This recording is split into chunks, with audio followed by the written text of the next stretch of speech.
梁它是香樟木。我们说香樟木呢是防虫防蛀的，所以几百年以来，这个祠堂里面连一个蜘蛛网都没有结，就是这个香樟木的功劳。走到这个里面呢，其实我们主要来看一个字，来您回头看一下这个大门正上方一个孝字啊。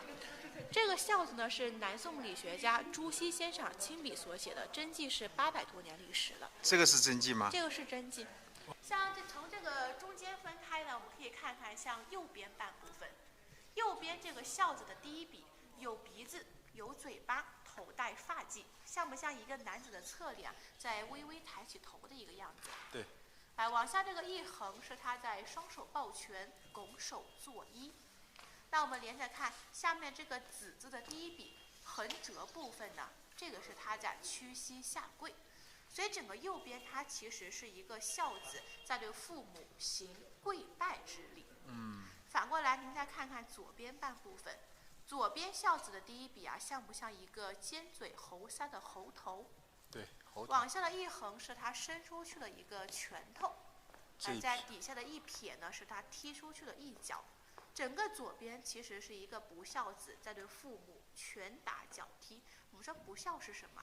不孝那就返祖为侯了啊。所以右边是一个人，左边是一只猴。而且古人造载很有讲究，您看一下这个字的整体，上半部分是不是老字的老的上半部分？下面呢是儿子的子。我们说老子在上，儿子在下，子女孝顺父母，天经地义。百善孝为先，中华民族的一个孝道文化。我们说可能是写者无意，但是看者有心，是越看越像的。对，看我们的古人还是很有智慧啊。第一笔就是一个人头，第二笔是这个双手，这鼻子嘴巴很像。对，第二笔就是双手抱拳，拱手作揖，这边是横折屈膝下跪，所以是一个人的形象。然后这边我们这样看，第一笔呢就是尖嘴猴腮。这里还是这里？这里。这里哦。尖嘴猴腮。像个猴子。一个猴子头侧脸，下面是一个拳头。这是一拳。这是踢出去的一脚，拳打脚踢视为不孝，所以是个猴子的形象。您可以看到，像正对面这栋房屋，墙角的位置是高高翘起，就像一匹马在仰天长嘶，我们叫它马头墙。每家每户的墙角都是这样设计的。这个是因为我们徽州地区呢，我们说山多地少，土地资源呢十分的紧张，所以每家每户的房子建的是非常紧凑的，一家呢紧挨着一家。那如果一家失火啊，它就很容易会牵连到另一家。所以每家每户的墙体砌的都很高，墙角就会设计成这种马头墙的造型，它是起到一个隔绝火源、防火防盗的作用，所以我们也叫它烽火墙。这条巷子呢曲径幽深，它也是我们西递村的一景了。据说您如果在下雨天来游玩，这里啊就是我们戴望舒笔下的雨巷了啊。我们西递村呢有99条小巷子，这条巷子取名叫做青云巷。平步青云，青云直上。我们村庄建村呢，虽然是在北宋的皇佑年间，但是您看到就是这些保留下来的古建筑啊，它基本是明清两个朝代比较多，所以我们西递村呢也被誉为中国明清民居博物馆。往前我们来看一下西递村的，就您刚才说那个土空调啊。哇，这里面好凉快啊。对，这个巷子比较窄，这个穿堂风一过非常凉快。这条巷是比较长的是吧？来这家看一下青云轩大兴台阶。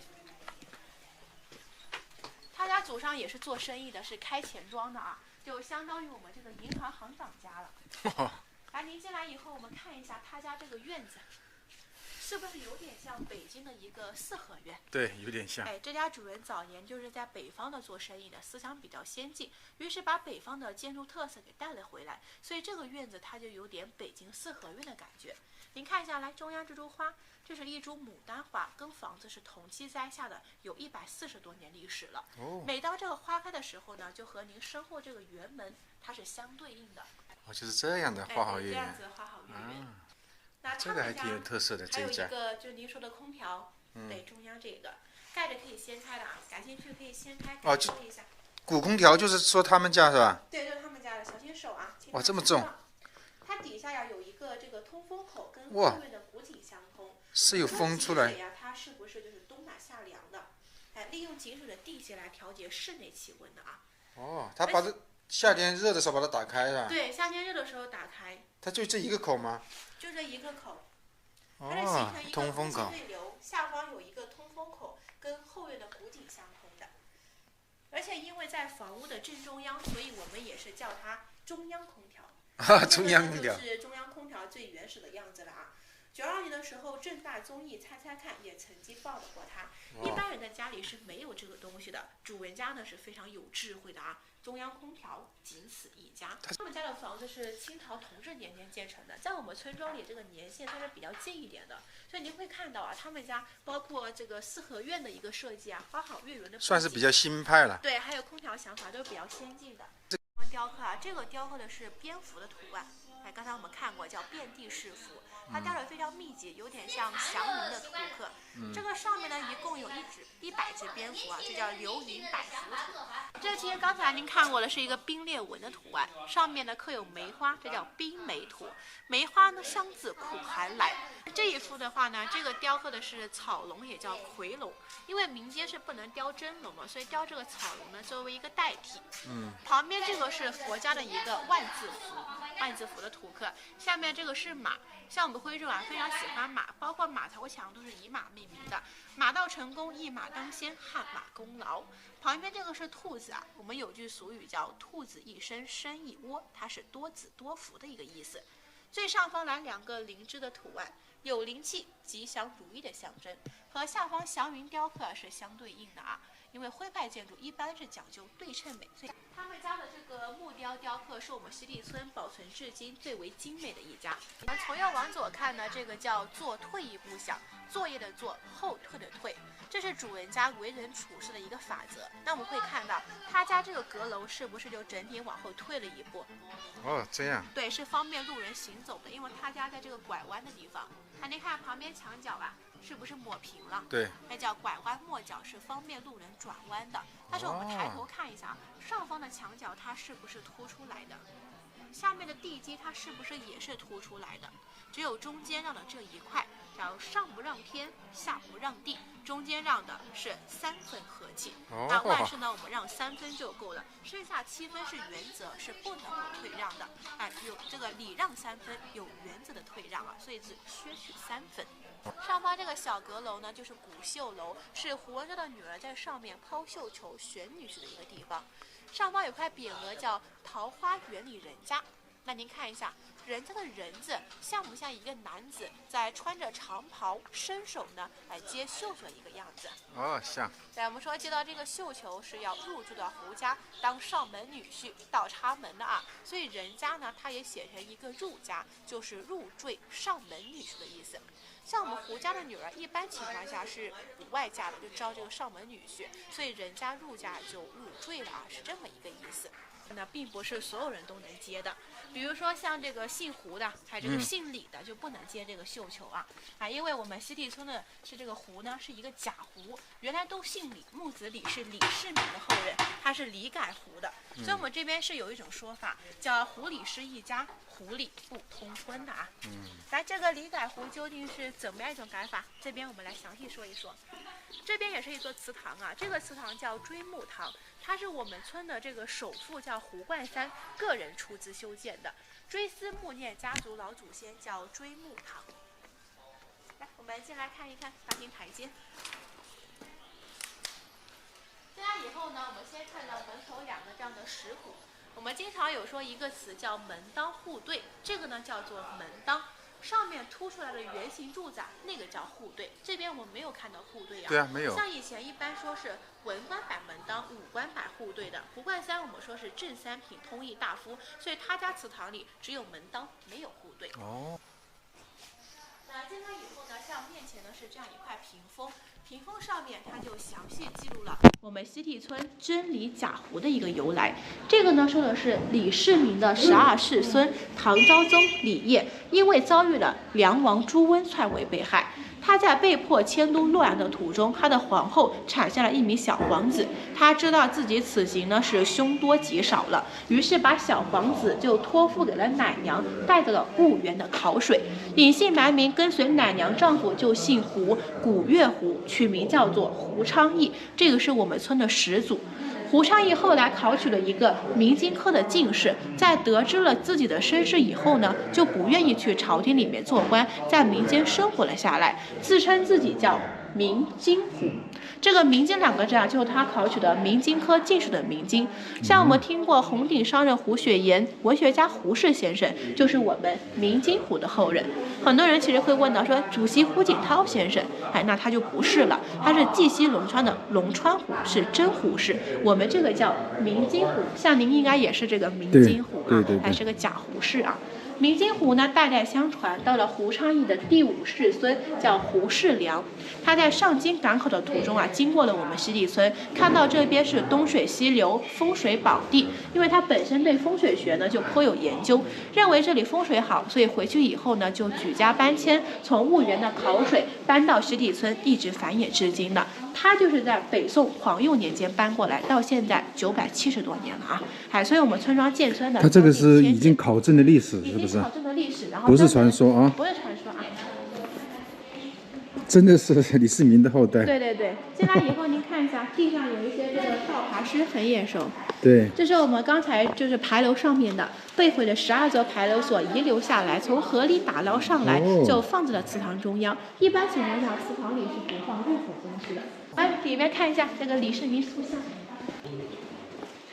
这是后来塑上去的，中间就是李世民，两边是文臣武将李靖、魏征，周边呢，24位开国功臣。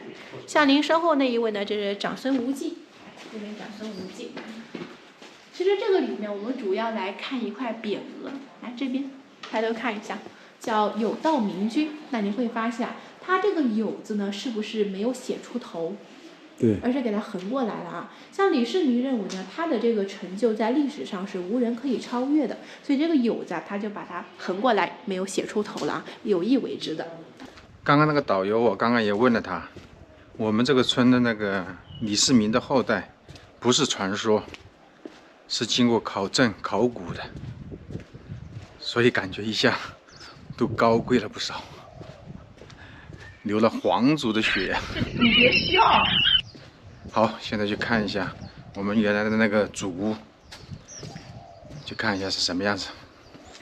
到了，就这里，上位堂，还挺漂亮的一个宅子，成了一个餐馆了。现在，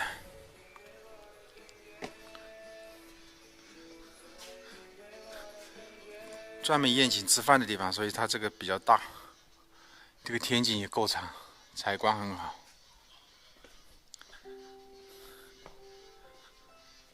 原来就是我家的，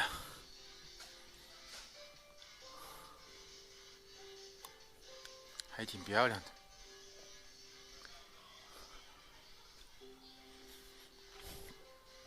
现在只能拍一下，留念一下了。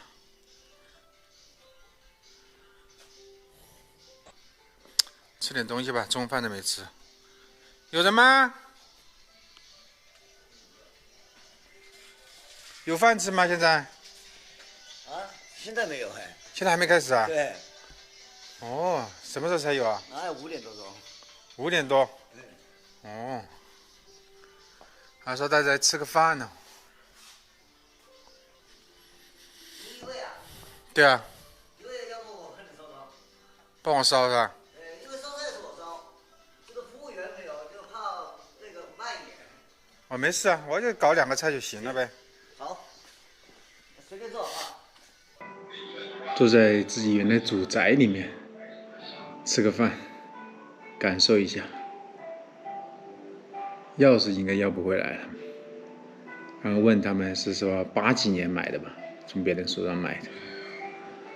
现在这个房子卖应该1000万应该有了吧，价值1000万。好好静一下心来感受一下。这房子还挺大的。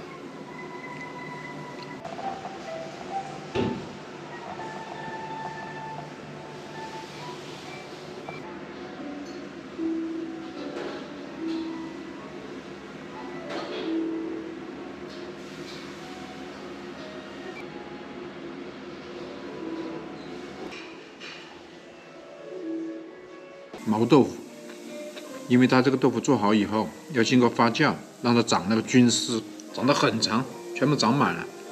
毛豆腐，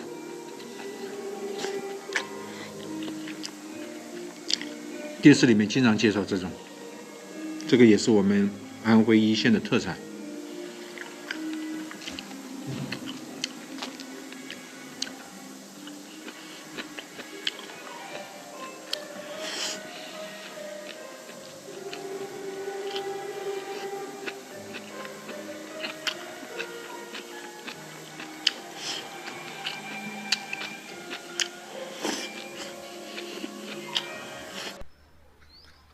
我们西递村有历史，有文化，还有美景，还有美食，值得大家来游玩。